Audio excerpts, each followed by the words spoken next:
Olá, alunos! Aqui é a professora Karine de Ciências.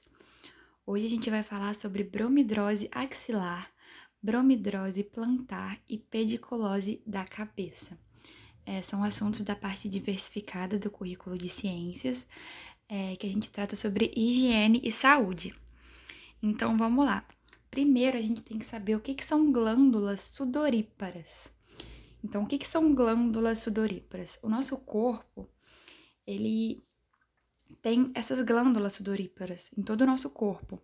E essas glândulas, elas são responsáveis por produzir suor e, consequentemente, controlar nossa temperatura. Então, essas glândulas sudoríparas, elas vão produzir suor.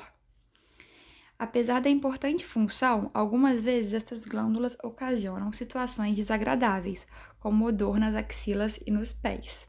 Então, assim, como a gente tem essas glândulas sudoríparas na axila, a gente tem suor na axila, a gente tem suor nos pés. E às vezes isso ocasiona um odor, né, nas axilas ou nos pés. E aí, por que acontece isso? Então, a gente tem dois tipos diferentes de glândulas sudoríparas. Dois tipos diferentes dessas glândulas. A gente tem as écrinas e a gente tem as apócrinas. Então, a gente tem glândulas sudoríparas écrinas e glândulas sudoríparas apócrinas. As primeiras, que são as écrinas, elas possuem como função principal a termorregulação, ou seja, regular nossa temperatura, com a eliminação do suor rico em água e sais minerais. Então, a écrina vai eliminar um suor rico em água e em sais minerais. Já as apócrinas, que são outro tipo de glândulas sudoríparas, são aquelas que produzem secreção que contém, além da água e dos sais minerais, restos de células e produtos do metabolismo. E aí, em virtude desses restos, né, de células e produtos do metabolismo, diversas bactérias e fungos, eles se desenvolvem nessa região, né? Eles vão se alimentar desses restos de células e desses produtos de metabolismo. Então, essas bactérias e esses fungos, eles vão para essa região que tem esse resto de metabolismo. Então, vamos lá. Em virtude da presença de restos celulares e produtos do metabolismo, diversas bactérias e fungos desenvolvem-se nessa região para realizar a decomposição do suor, produzindo um odor desagradável. Por quê? Porque as bactérias e os fungos, quando eles fazem essa decomposição, eles produzem esse odor desagradável. Então, o odor dá quando a gente tem bactéria e fungo que está fazendo a decomposição desse suor. O suor com odor forte e ruim caracteriza um problema que acontece principalmente nas axilas e nos pés. E qual o nome desse problema? Bromidrose, que é o tema da aula de hoje. Então, a gente tem a bromidrose axilar. A bromidrose axilar é popularmente conhecida como CC, e é quando o cheiro ruim se concentra na região das axilas. Então, as glândulas, né, apócrinas, elas desenvolvem-se apenas em algumas regiões do corpo, nas axilas, nas áreas genitais, no couro cabeludo, ao redor dos mamilos. E aí, esse suor que eles secretam é eliminado através de folículos pilosos. Então, a gente tem folículos, que é como se fossem buraquinhos na nossa pele que vão secretar esse suor.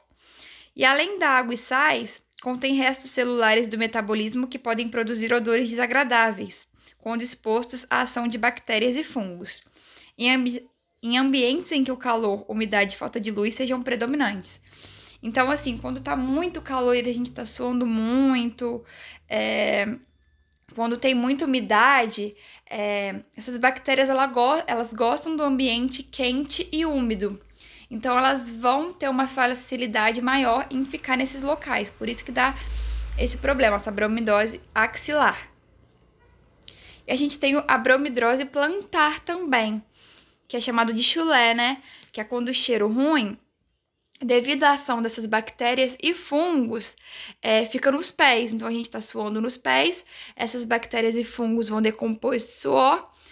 As bactérias e os fungos, ao fazerem a decomposição, vão gerar esse cheiro desagradável. E aí, qual a causa? Além dessas ações de micróbios, das bactérias e dos fungos, que já agem naturalmente, algumas coisas também podem agravar, como diabetes, alcoolismo, alguns alimentos consumidos demasiadamente, como cebola, alho, pimentas, alguns antibióticos e certos hormônios que a gente já tem no nosso corpo, que alterados podem alterar o odor da transpiração, atribuindo característica peculiar e desagradável. E a falta de higiene e alguns medicamentos e certos tecidos também, tem alguns tecidos que facilitam esse cheiro se proliferar, né? E a falta de higiene, ou seja, a pessoa não tomar banho, não passar sabonete, não passar um desodorante, são causas que fazem com que esse cheiro fique mais forte. E aí, qual o tratamento? Em primeiro lugar, a gente precisa fazer a higiene corporal certinho. A gente tem que tomar banho, a gente tem que passar o sabonete, a gente tem que lavar bem o nosso corpo, né?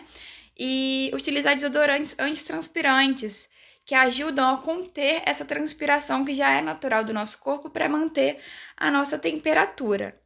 E aí, quando a pessoa toma banho, passa desodorante e mesmo assim não consegue conter, ela precisa procurar um médico.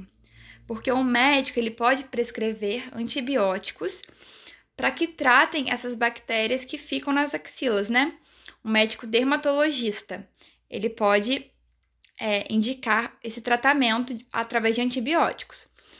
E também tem a opção cirúrgica, tem pessoas que operam para que pare um pouco esse suor excessivo.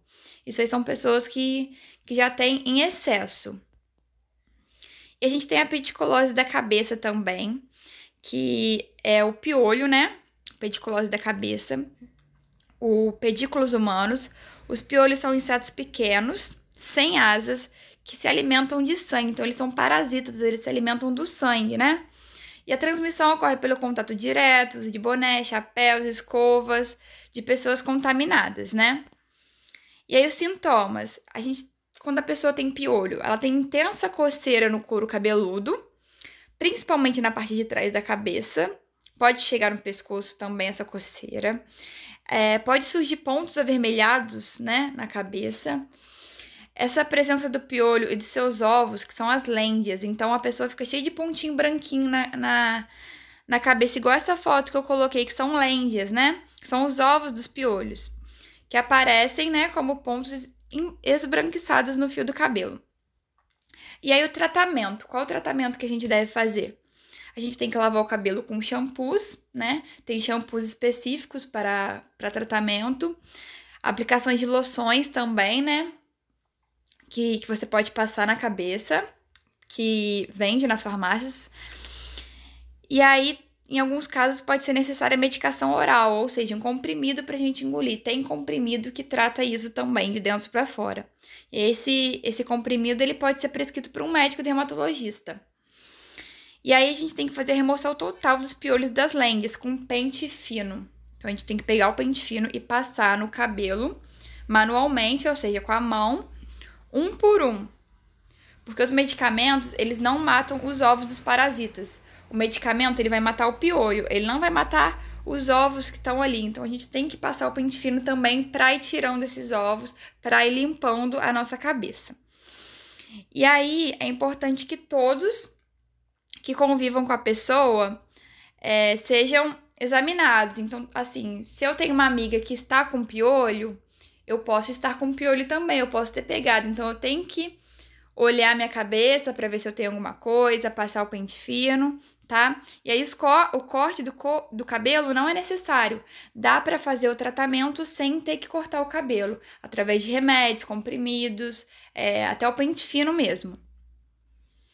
E aí, para prevenção da pediculose, o ideal é evitar compartilhamento de roupas, toalhas, acessórios de cabelos, né? Outros objetos pessoais, bem como evitar o contato direto com pessoas infectadas. Então, assim, não ficar muito perto das pessoas infectadas. Então, as crianças são com frequências mais infectadas, né? Principalmente na escola. E aí, o que a gente recomenda? Que sejam examinadas, que passem pente fino para evitar a infestação, né? Porque se você não passar o pente fino na sua cabeça e não ver, você vai infestar outro e quando vê, tá todo mundo com esse problema. E aí, os alunos que usam cabelos compridos, é bom prender pra ir pra escola pra prevenir de pegar o piolho. E aí, é fundamental que a escola seja comunicada quando a criança apresentar o problema para que não ocorra a infestação, né? Pra gente alertar os pais para que todos tomem cuidado, passem o pente, olhem a cabeça do seu filho, para que não contamine todos. E aí agora, vocês vão abrir o arquivo em PDF, que eu vou disponibilizar para ler essa explicação que eu acabei de dar para vocês. Vocês vão ler a explicação, vocês vão fazer os exercícios. As atividades, elas seguem sendo avaliadas através do conceito, né? Satisfatório ou insatisfatório. E aí, é muito importante que vocês enviem essas atividades, tá bom? O e-mail para o envio das atividades é o e-mail karinepalmeira@hotmail.com, esse e-mail que tá aí. E as atividades também podem ser enviadas via WhatsApp, né? Eu tenho um grupo da turma, alguns pais têm meu número, então as atividades também podem ser enviadas via WhatsApp, tá bom? Obrigada, aguardo as atividades de vocês.